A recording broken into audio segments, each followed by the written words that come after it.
आप गोदी मीडिया है? आप गोदी मीडिया है तो बोलिए हमको। अगर आप गोदी मीडिया नहीं है तो ये सवाल मत कीजिए, क्योंकि पूरा देश जानता है कि जो टीवी चैनल चल रहा है वो सिर्फ और सिर्फ नफरत को बांट रहा है। पूरा देश जान रहा है। परवेज भाई, हम शुक्रगुजार हैं आपका कि आप कम से कम सच्चाई तो दिखाते हैं। आपको दिखा रहे हैं कि मेरे साथ ऋतिक राम चल रहा है, मेरे साथ मोहम्मद हबीब चल रहा है, भोला अंसारी चल रहा है, मेरे साथ यहाँ पर सिंह जी चल रहा है, यहाँ गौतम चल रहा है। ये जो कल्चर है हमारा, अरे भाई यही कल्चर, हम भारतीय हैं और हमारे लिए धर्म बाद में है। हम भारतीय हैं, ये पहले है। देश पहले है हमारे लिए धर्म पहले नहीं, देश पहले है।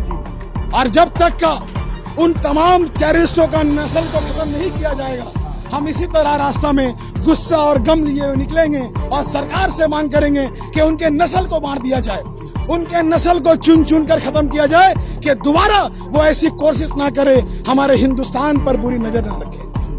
अभी हम मौजूद हैं खिदिरपुर में और आपको बता दें कि यहाँ पर कैंडल मार्च निकाला जा रहा है। जिस तरीके से पहलगाम में एक आतंकवादी अटैक हुआ था जिसमें 27 लोगों की जान चली गई थी, उस जला करके हम लोग सिर्फ और सिर्फ अपने दिलों को जला रहे हैं। मसाल जलाने की जरूरत आपको लगता है अब नहीं है, अब एक्शन की जरूरत है।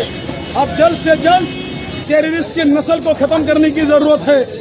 मैं तमाम भाइयों से कहूंगा कि आप लोग हाथों में मसाल लेकर के नहीं, बल्कि रास्ते में निकले तो ये कह के निकले कि हमें अब एक्शन चाहिए, हमें रिवेंज चाहिए, हमें बदला चाहिए। और ये बदला जब तक नहीं मिलेगा तब तक इसी तरह से रास्ते में मोमबत्ती लेके ही सही श्रद्धांजलि अर्पित करते हुए अपने उन तमाम भारतीयों का जिनके घर में अभी मातम चल रहा है, उनके लिए गम का जाहिर करेंगे। मगर मेरा दिल कलप रहा है और गुस्सा भी आ रहा है कि मुझे एक्शन चाहिए, मुझे रिवेंज चाहिए। इसे तो हम बचा पा रहे हैं, हवा से बचा पा रहे हैं, मगर अफसोस कि मेरे वो 30 भारतीय को हम बचा नहीं पाए। अफसोस है, आज पूरा देश गमगीन है और गम में डूबा है।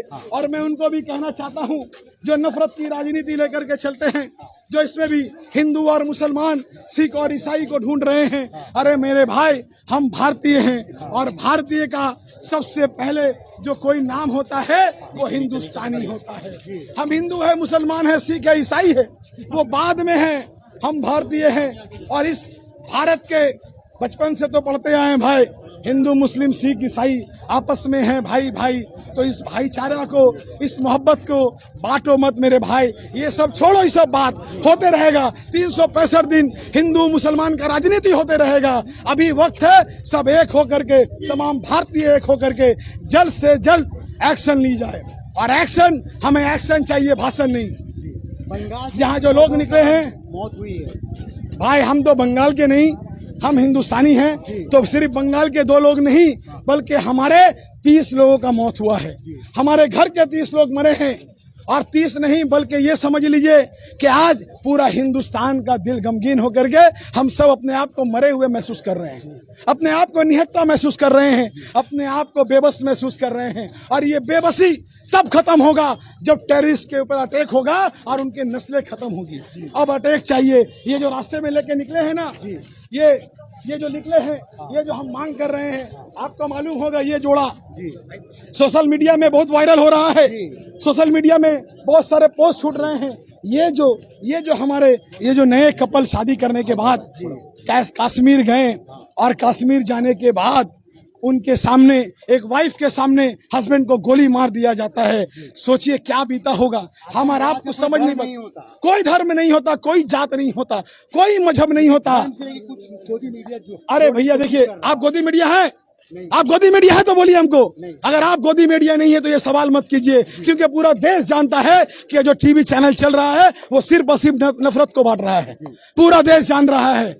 परवेज भाई, हम शुक्रगुजार हैं आपका कि आप कम से कम सच्चाई तो दिखाते हैं। आप तो दिखा रहे हैं कि मेरे साथ ऋतिक राम चल रहा है, मेरे साथ मोहम्मद हबीब चल रहा है, भोला अंसारी चल रहा है, मेरे साथ यहाँ पर सिंह जी चल रहा है, यहाँ गौतम चल रहा है। ये जो कल्चर है हमारा, अरे भाई यही कल्चर, हम भारतीय हैं और हमारे लिए धर्म बाद में है।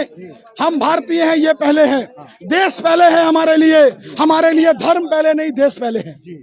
और जब तक का उन तमाम टेररिस्टों का नस्ल को खत्म नहीं किया जाएगा, हम इसी तरह रास्ता में गुस्सा और गम लिए हुए निकलेंगे और सरकार से मांग करेंगे कि उनके नस्ल को मार दिया जाए, उनके नस्ल को चुन चुन कर खत्म किया जाए कि दोबारा वो ऐसी कोशिश ना करे, हमारे हिंदुस्तान पर बुरी नजर ना रखे।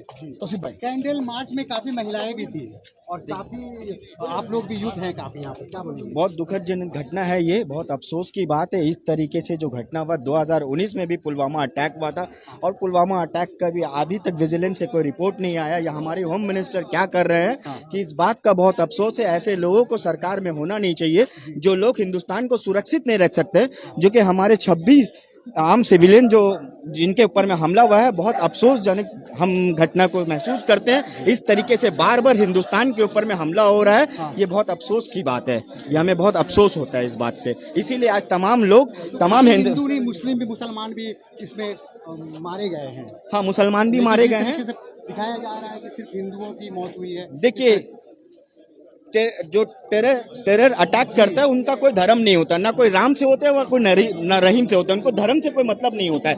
वो अटैक से मतलब होता है, लोगों को हत्या करने से मतलब होता है और उनका कोई जात नहीं होता है। और यहाँ तमाम हिंदुस्तानी, क्योंकि हमारे 26 लोग जो मारे गए हैं वो तमाम हिंदुस्तानी थे। हमें इस बात का अफसोस है कि बार बार इस तरीके से जो घटना होता है, इस घटने को किस तरीके से रोके जाए। हमारे होम मिनिस्टर के पास में इतने सारे डिपार्टमेंट है, सिविलियंस डिपार्टमेंट है, बहुत सारे डिपार्टमेंट है, वो सारे डिपार्टमेंट से किसी भी घटने का आज तक जांच का रिपोर्ट नहीं आया ताकि दोबारा उनके ऊपर में उनको जवाब दे पाए। क्योंकि हमारे होम मिनिस्टर अभी तक किसी तरह का कोई जवाब नहीं दे पाएंगे। इससे पहले भी जो घटना हुआ था, कभी बस पे अटैक होता है, कभी पुलवामा अटैक होता है, कभी यूरी अटैक होता है। ये तमाम अटैक के साथ कि भी आज तक हमारे 2014 के बाद में साल में 2 तो 3 तो अटैक होता रहता है। तो इस तरीके से हिंदुस्तान में जो हिंदुस्तान के अवाम है वो सुरक्षित नहीं है। सारे टूरिस्ट गए थे, उसके बावजूद वहाँ पर सिक्योरिटी का कोई इंतजाम क्यों नहीं था? देखिए, ये वहाँ पर सिक्योरिटी का इंतजाम नहीं था, ये बात हमें बहुत अफसोस की बात है कि हमारे होम मिनिस्टर क्या वहाँ पर सुरक्षित रखेंगे हिंदुस्तान के अवामों को, जहाँ पर इस तरह से मामला होता रहता है। इससे पहले भी वो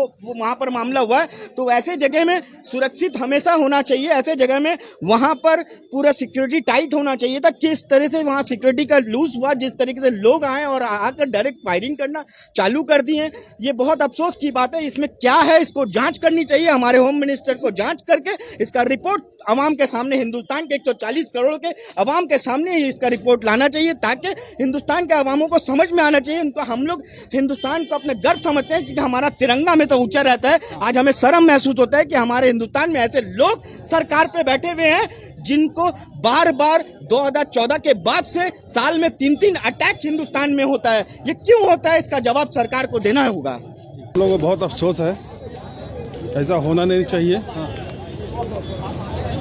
और जो भी आतंकवादी ऐसा किया है, उसका हम लोग प्रतिवाद करते हैं। जो हुआ बहुत गलत हुआ, हम लोग को जस्टिस चाहिए।